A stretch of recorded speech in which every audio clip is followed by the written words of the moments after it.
Hello, viewers, to yet another episode of Business Talk with Tag TV. I'm your host, Sparsh Sharma.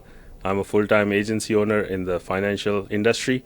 And today we have the pleasure of having one of the biggest names in the industry sitting down with us, Jamie Prickett. Woohoo! How you doing?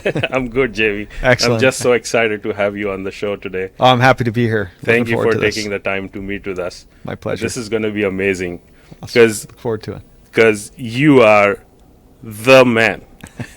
You are the success story that's talk of the town, both in Canada and the US.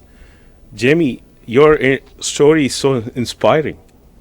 It connects with so many people on so many levels. You know, you were almost broke, you were frustrated, you were about to give up on your dreams, but then you decided to dig in your heels and fight back. Yeah. I know from your story, there was a time you didn't have enough money to put in gas, right? Yeah. And then to have this big audacious goal of starting a new MGA, didn't that frighten you? What motivated you to start Experior in 2014? Yeah. Oh, well, first of all, thank you. And I don't know about everything you just said there about me, but I appreciate that. I'll take that as a compliment. But I'll tell you, it wasn't difficult a decision for us because we had spent 10 years with one company. After 10 years, we were still struggling financially. And it's not to say that they weren't great at what they did. And there's people there that made all kinds of money, but I was never good enough to get to those levels. My wife and I met at that company. She was there for 6 or 7 years. I was there for 10 years. We then started sniffing around and looking at what else was out there. You know, we almost started poking holes in the bubble that we were in to see like what else is out there, because surely after 10 years, you think we should have been able to, have some level of success. And anyways, we decided that it's time to look at the other options, and we went to the independent route, became affiliated with an independent MGA, or an IMO as they would call it in the US. And that was fun. We started making some money, but we quickly realized that there was no way to build a business with real ownership. I love how you introduced yourself as an agency owner. So many people call themselves agency owners and they own nothing, right, other than their book of business. And we wanted to build a company truly where the agents were the kings and queens of the operation, because I feel like without the agents out there helping families, number one, families won't get served, and number two, companies won't be in business. So why is it that we're not putting all the focus and all the efforts and resources towards the agents? And what I found out is that, like the company I came from and many other companies that are maybe considered competitors to them, is they all don't treat the agent as the reason that they're in business, and that's to me seemed backwards. Yeah, it's so ironical that these are the folks that actually are the legs running for the business and growing the company, and yet they are the ones being taken for a ride. Yeah. Other than clients, of course. Yeah, absolutely. So, Jamie, looking back, I know we have this, and I'm so proud to be part of Experior. This is the biggest cross-border opportunity there is in the industry, and we are going to go global. I'm going to talk about that in a bit. But looking back to feeling intimidated by this new journey that you've embarked, Leanne and you, and now in 2025, seeing where things are, 10,000 agents, licensed agents across both US and Canada, global expansion plans. What do you think about this journey? Are you happy, grateful that you embarked upon it? Any key moments? Yeah, absolutely. When we started, we had big, crazy goals. Like, we wanted to build the largest MGA in Canada. We're not there yet. I think we're in top 5 right now, but we wanted to be the biggest, right? So we're still not done. Then we started thinking U.S. expansion. I'm like, some of these competitors in similar models to us, they're in the U.S. Why can't we be? And we started looking at that, and people laughed at us, thought we were crazy. And just like when we started our own MGA, we started off as an AGA and then had to graduate and get bigger and stronger. But I still remember, Sparsh, like our first couple of years, when we recruited 10 or 15 people in a month, we were pretty excited. We were like, man, this is awesome. Then we got to 30 a month, and I was like, wow, we're recruiting one new person every day. And I said back then that one day there will be a new person every hour joining our company, Experior. And I used to cast this vision out to the team back when that was like 24 times what we were doing at the time, averaging one a day. And now last month we averaged one new associate 24 hours a day, 7 days a week for the entire month. Every 20 minutes, we had someone joining Experior to get on this wagon. So it's just a matter of having a big enough vision, but also having the backbone to go to work. The backbone to take the hate and the nonsense that's out there with some of the people trying to spin truths about your organization. But it's also being armed with the truth is what made this ride so much easier, so much more fun, so much more worth it. I love the fact that I can sit and say to anyone that owns an MGA or an IMO or is a part of an MGA or an IMO that's been in business, whether it be 2 years or whether it be 25 or 50 years, and I can sit toe to toe, founder to founder, CEO to CEO, and I can show them categorically why we are the dominant player in the marketplace. There is no other IMO or MGA if you want to build an agency. Okay, I'm not saying if you're just a producer, we're great, but there's other great companies as well. But if you are a builder and you want to build a massive organization, I will sit toe to toe. I will go public toe to toe. I will sit in a meeting. We can invite them to this tag organization here where you're doing these recordings, and we will sit there and we will dissect the truth, because the truth can't, the facts is the truth, and it can't be lied about. Once you expose the truth, what else is there? And that's what I'm excited about, is that I'm like, you guys, competitors, come at me. Come at me, because you know what? You're going to come at me with half-truths, with manipulation of the facts. I just had someone sent me something from one of the largest IMOs in Canada, MGAs in Canada, IMO in the US, and one of the largest, right? And they're a 3-letter company. I won't mention names, but one of their big leaders has put a whole boot camp towards how to combat Experior, and it is twisted with lies and half-truths and everything else. And I'm just like, keep going. Exactly. Keep talking about us. This is the best thing that you could be doing for our business. But again, those same people, I try to challenge them and say, hey, why don't we have a conversation? Why don't we go public? Why don't we get on a YouTube channel and go live, or get on Facebook Live or Instagram Live or whatever means we can do, and let's hash it out. And everyone's like, oh no, I don't have the time for you guys. It's like, really? But you have the time to put together 20-page documents on how to beat us up, but you won't do it to my face? That excites me, Sparsh, because I don't know if you see, but I have a cauliflower ear. I was a wrestler, and as a wrestler, as a fighter, I'm always up for a good fight, and it's all in friendliness, right? After a good fight, when we wrestled, man, we would try and harm that individual, but guess what? After the fight, after the match, we'd shake their hand, we'd give them a brother hug, we'd be like, hey man, awesome match, whether you win or lose, right? And that's what I love about our business, is that we're out there winning, and hey, if you happen to lose against us, that's okay. We can still shake hands, we can still give a brother hug. The thing that I don't like, though, is that if you're going to try and compete with us, at least don't lie. That's what I say. And if you are going to lie, we're just going to win long term anyways. Jamie, I feel truth and transparency have suddenly brought us in the limelight. And if other competitors are doing 20-pager decks on us, that says something. Mm-hmm. Something that you and Leanne started with. Yeah.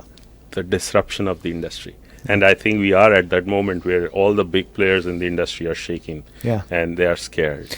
Yeah. And maybe, to say they're scared, they may or may not be. I don't know. I can't speak to them. I don't know what goes on in their boardrooms and stuff like that on the corporate level, and I don't know what goes on in their hierarchy level and the base shop level. I don't really know. But what I do know is that we are certainly a threat, and I think the only reason that we're a threat is, number one, they keep talking about us. Well, hey, the more you talk about us, you're just drawing attention to us. Yeah. But number two, they're dinosaurs, and they're not willing to change and evolve with the way that the industry's gone. And we came in and we said, hey, listen, if there's a way we can get better, we're going to do it. Just yesterday, I was on a call with someone, Sparsh, and I can't share too much here because we're something that we're venturing down, we're looking at, but it's something where it's like, what an opportunity for us to go global without having to take a lot of risk. Because there's a lot of risk when you go global, and resources and finances and stuff like that. We have to be cautious of that kind of stuff because you don't want to go and have it flop. But there's a way that we might tactically be able to do this over the coming years. And it's like, man, we want to take advantage of this because other companies might catch on and do it. Right. Because they should, if the opportunity's there. But we want to be the pioneers of change, the pioneers of certain things. In Canada, there's some certain, companies that are more focused kind of network marketing. They've literally changed parts of their model to adapt to Experior. Exactly. And all I can say is, you're welcome, because that was better for your agents now. Exactly. They made their opportunity better for their agents as a result of us being competitors. Yeah. And isn't that what it's supposed to be? Exactly. Isn't it like if Sears has a sale, isn't the Bay, I mean, they're in financial trouble right now, but isn't the Bay supposed to compete? Is Sears even, are they in business still? I can't remember, No. man. I'm aging myself here. Not anymore. I think. Okay, well, you take Walmart. Okay, sorry, you take Walmart. Maybe in the U.S., but not in maybe. Canada. But here's my example. If Yeah. Sears has a great sale on men's underwear, and then Walmart comes in and they put on a great sale on men's underwear, they're going to have to look at what Walmart's doing to make sure they're competing if they're trying to sell men's underwear. Yeah. Well, isn't that the same that we're Correct. dealing with over here? Yeah. If we're going to do such and such, then the other competition, they have to look at us and respect that and go, hey, maybe we got to make some tweaks here. Doesn't mean you're always changing your model and that, but it does mean that you got to look forward, and as your company becomes more profitable, maybe, just maybe, you should consider the fact that you became profitable because of who? The kings and queens, because of the agents. So just like everyone used to laugh at us for years, people from competitors would say, you guys don't have a bonus program. You guys don't have a bonus program. I'm like, we don't have a bonus program at the time because we weren't willing to rob our agents to pay a fat bonus to the agents that are at the top. Sure. But now, guess what? Through us growing and becoming more financially solid, becoming more, competitive in the market, meaning we get more comp from the carriers now. Now we were able to build a bonus program, and we didn't have to screw the new agents either. Exactly. So, it's like some things we have to wait patiently, unfortunately, for us to launch certain things, but be damn sure we're going to continue to evolve and get better. Jamie, this is too good to be true. Yeah. You'll go out of business in a few years. Yeah. Haven't we all heard all those things all these years? Yeah. And here we are, Yeah. only making it better, only disrupting the industry, only making it better for the clients and agents Yeah. in those other competitor companies. And I know for a fact, Jamie, that you are never scared of a good fight. And like you said, it's a brotherly fight. There's nothing personal there. No, of course not. But I think it's also got to do with your character, because you were a sports person, you were a wrestler, right? And I feel this, and you can correct me if I'm wrong, but sports people are humble, honest, and they're straightforward. And I feel, Jamie, you are like that. You are down in the trenches with us fighting the good fight. Yeah. So I appreciate it.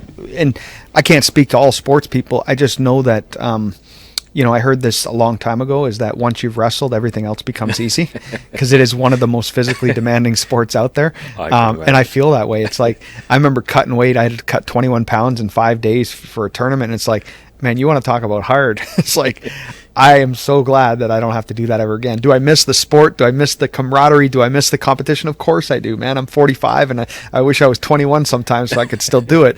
But one thing I don't miss is I don't miss throwing up in practice because you're pushing yourself so hard. I don't miss, cutting that weight. And like, I would look at this water here, and if someone brought this near me, I'd be like, get that out of my face. Why are you showing that off to me? Because I'd be so thirsty or so dehydrated.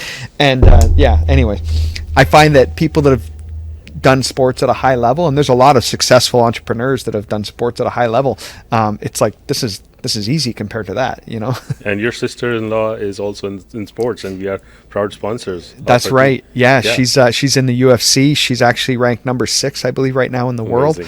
She's probably 2 fights away from the title fight. She just recently defeated Jessica Andrade, who's a fierce competitor. Jessica Andrade is a former UFC champion, and Jasmine kind of walked through her in 2.5 minutes, and it was just amazing. So, yeah, it's pretty cool. And you are a marathon runner yourself. I ran a marathon, but I'm not a marathon runner per se. I try to push myself to limits in different areas. I'm going to think of the next crazy thing to do after that. So I think that's what keeps you busy in the small little time you get managing family, 9 kids, managing 10,000 agent strong company and growing. So how do you manage all this? We have amazing support staff around us. We're approaching right now, we're just shy of 100 full-time staff at the head office. We have another 40 people on our development team that we outsource, and they've been a part of our family for 10 of our last 11 years. We've been working with the same group. We're very loyal. When we find a good relationship, kind of like Le Capital was our first MGA contract, which is now Beneva in Canada. They're still to this day, 11 years later, our biggest carrier that we use, and they're not even as as well known as maybe like the Manulifes or the other great Correct. companies that are out there. So, we're very loyal. When people help us when we're little, we want to continue to support them. And same with our development team and our staff. We couldn't pay them well in the beginning. I remember when we had 3 staff and my wife and I were 2 of them, and we couldn't pay as well. Now we treat our staff very well, providing, I don't want to talk about what we do, but we do some pretty amazing things for them too. Amazing indeed. Because yeah. Jamie, not just Beneva in Canada, but we are now the number 1 independent IMO in the US for F&G. Yeah, year to date, that's exciting. When I heard that news, we became the number 1. I'd say we're actually number 2, but their number 1 is actually the organization that they own. They own, exactly. And that's cool. That still counts. That's amazing for that company. But so we're number 1 independent of a company they own, but number 2 technically in the US. Yeah, it's pretty cool. So it's amazing to see that growth, and I'm just excited to see where we are heading. Yeah. And where are we heading? What does 2030 look like for us? 2030, we don't know what the strategy is with the shares per se. We have some ideas. Is it going public? Is it an acquisition, a strategic sellout? There's some interesting things that happen with large entities, companies when they're worth in the billions. And this is one thing that I've learned recently. We've been talking with an individual in detail from Goldman Sachs. He actually cold prospected me because he'd heard about us. And Goldman Sachs does a lot of institutional investing and stuff like that. This might be a better question for Jerry Vall, our chief strategy officer. But what I do know is that there are ways that you can do sell-offs of portions of the business, still maintain control, but make sure that your shareholders are enriched, that they get to cash out chips if they want to, or they can leave them on the table to continue to grow. So there's different things that we look at, because one thing that concerns me is that we get too big, too fast, and we lose control. Right? We need to raise equity because we decided to go to India and Philippines and Mexico and all this too fast. And then we have a demand for capital, which to date, we've never had a demand for capital. Correct. So we've been able to maintain ownership between my wife and I, our board of directors, and our executive directors, like yourself. We've been able to maintain that control. We don't have any outside institutional investors. But if you grow too fast and not strategic, you have to start raising capital. Right. And that scares me a little bit, because the one thing that my wife and I always said is that we want to be the loudest voice in the company, because we are the voice for the agents. Correct. So when we looked at our board of directors that we currently have, we wanted to make sure that our voices are loud enough that there's no monkey business going to happen messing with hierarchy, comp, and spreads. When you look at other companies, sometimes they'll share things at their national conventions, and if you really dissect it and look at it, you're like, wait a minute, you're actually cutting our commissions. I remember I was at a conference. My wife remembers this vividly. I think it was in 2009 or 2007. They did conferences every 2 years in Atlanta, and there was one conference where they were up there talking about how this is the new comp on this product because we need to be more competitive for the consumer. Well, doesn't every company? Every company does that to be competitive. But as a result, we have to drop the comp to this. Now, they didn't say it this way, but basically what they were doing was they were getting everyone excited about losing commissions. And they were cheering. And everyone was cheering. My wife walked out of the room and said, what don't people understand? Already their product is not competitive. Now they're just getting to be as competitive as others at the time. Now they're not as competitive again. And it's like, and people are celebrating this. I never wanted to have to get up and twist words to make this sound good. It's like, let's just be transparent, I thank God every day, Jamie, that you and Leanne didn't buy into the cult. Otherwise, I wouldn't have been here. Yeah. Right. Yeah. So thank you for that. And in terms of license counts, where do you see us in 2030? Crossing 100,000 licenses? Yeah, certainly. 100,000 is kind of like a bare minimum kind of goal that we have. I have this crazy goal that we can be at 250,000. Wow. But again, that's a crazy goal. That's my we're going to acquire multiple other IMOs and MGAs. Yeah. But I can't guarantee that's going to happen. One thing I do know is I can count on us taking this thing from 10,400 agents, whatever we have now. I believe that we can take this to 100,000 agents by the end of 2030 without acquisitions. With acquisitions and partnerships and things like that, we've had a few. We've Yeah, had and we've had a couple. Yeah, nothing massive right now, Yeah. but things that we're working on as well. We got some projects that we're currently working on. Yeah. But yeah, we're just. The future is exciting. It is. It certainly a bit is. scary for you guys, but we know you've got our back. Yeah, yep. I'm telling you, Yeah. By having your back, we're also having our own back. Right. Like Right. people, I've heard big leaders from companies say, "Oh, well, why would you give your agents ownership of your business?" Exactly, I've heard that. Because then you don't really own your business because they could walk away. And I'm like, that is the most limited, stupid thinking that you could ever imagine. It's like you think that you have to own people in order to build a business. Last I checked, maybe I'm wrong, but I thought slavery was dead. Like I thought slavery was gone. I heard the same. Okay, as long as we're on the same page here. It's like you feel like you have to control people. It's like, okay, I get it. If someone is running a lead generation company and let's say I'm giving you all the prospects. They're coming from Experior to Sparsh. I'm giving you all the prospects. Okay, now I can justify maybe owning that because we had to generate the leads, cost us money, and you're servicing and selling to those prospects. But I've never helped you prospect a single person, did I? Nobody. No. I've never helped Never. you. So why, if you decided to walk across the street, why would I have any entitlement to that? Right. Exactly. That doesn't make sense to me. Exactly. And anyway, that's one.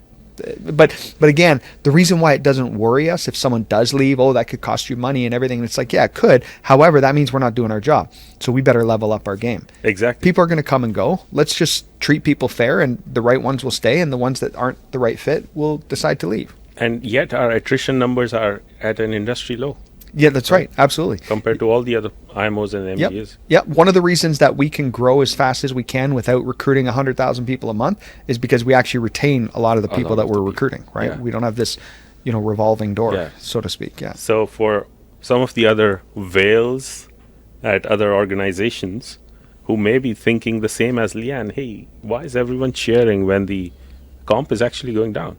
For anyone sane-minded and looking to grow, we are still a ground floor opportunity. Yep. And attractive enough for the big whales or even smaller agency owners to look at us. Yep. And don't be scared that this is too good to be true. Actually come and talk to Jamie, to me, and see where this can help you take your business to.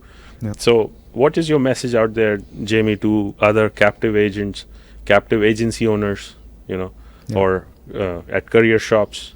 Well, I would say, and maybe this is a message because I'm used to talking to big leaders in the industry now. I have a lot of meetings on a daily basis with leaders, and some that are considering us, some that don't consider us, some that are just fishing for information, which I'm happy to share everything, even with people that are fishing. I mean, this is how I learned about the other people is I asked them questions. So if you want to ask us questions, we're an open book. I would say to leaders in the business that if you have a team, I challenge you to go to your computer, pull up a report if you have the access to that on your system, whatever system you use. Pull up a report and check out how much is the average income in my agency? How much is the average income in my hierarchy? Are my agents having success? Are they having more success or less success than before they joined the company that you are currently representing? That was a big eye-opener for my wife and I. We were with our former company for 10 years. And again, we were not superstars. We had 27 licensed agents in our team. Our number one income earner was as high as $40,000 in income for the year. Okay. But he ended up going bankrupt because he left a job that was paying him more than that to go full time with us. He ended up going bankrupt. And then he was part-time, but he was still our highest paid guy, even though we had several full-time agents. And he was at $9,000 in rolling 12-month cash flow. Whoa. He was part-time. I had other full-time guys making less than that, still living at home with their parents in their 30s, okay? When I looked at that my highest paid guy out of 27 people was making $9,000 a year, I said, this is not the dream I bought into. Now, you might be watching this as a big leader and you're like, well, I got a couple guys making $1 million and I've got a couple guys making 500,000, 100,000. Yes, but how many thousands of people did you have to burn through? How many hundreds of people are starving on your team currently that they could have come to a company like Experior and at least made a living? Maybe not millions, but at least made a freaking living while they were building their business.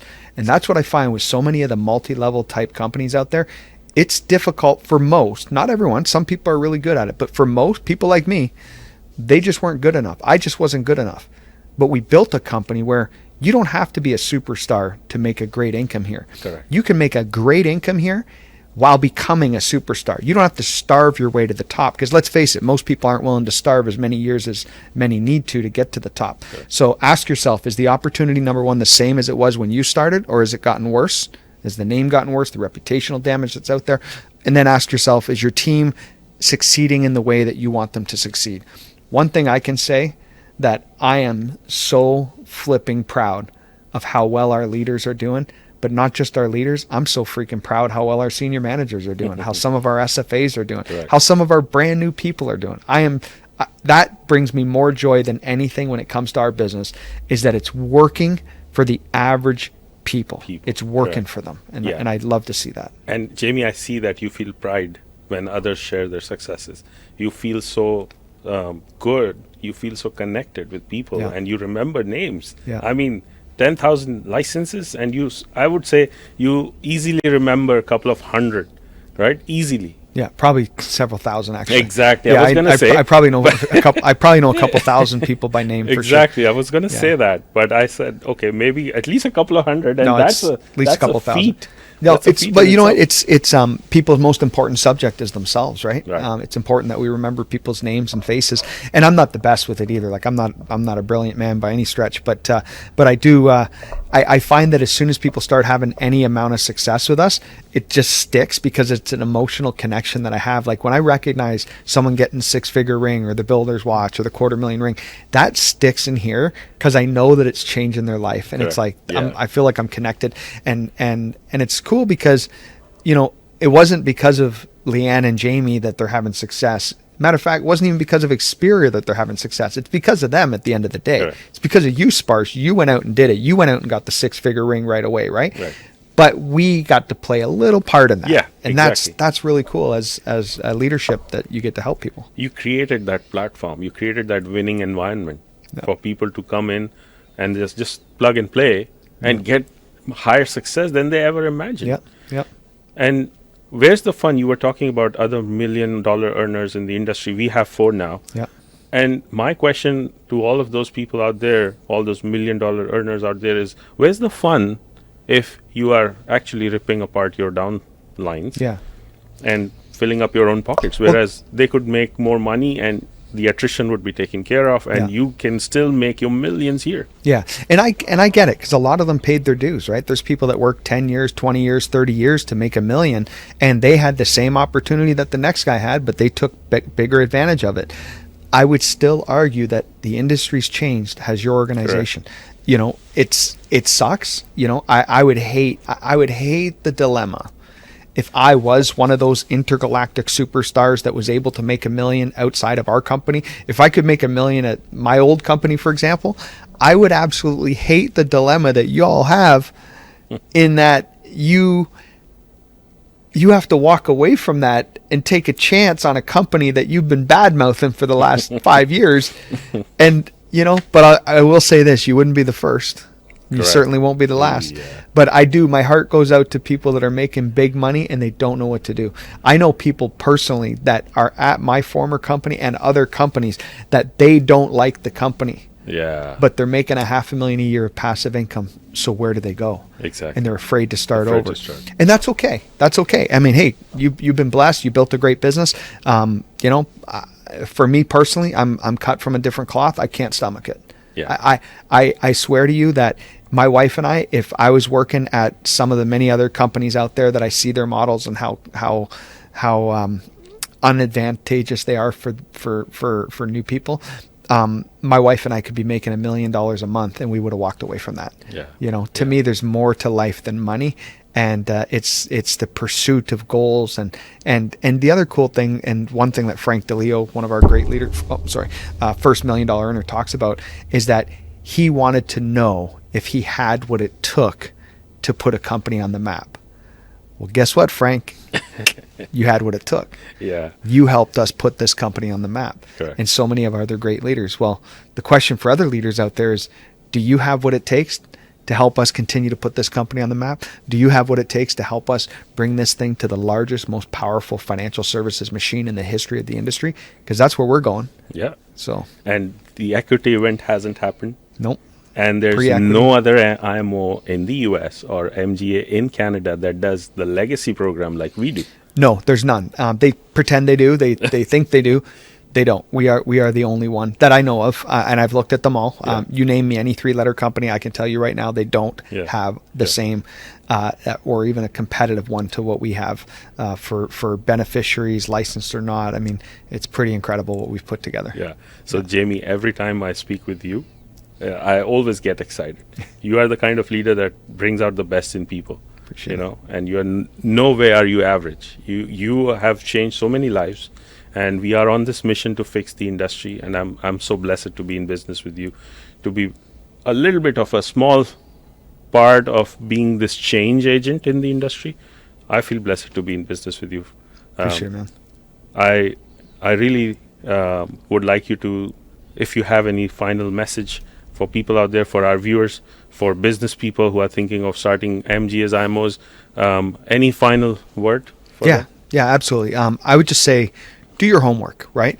If you do your homework, you get all the information about Experior and about every other entity out there. Do your homework and don't just take someone else's opinion as fact.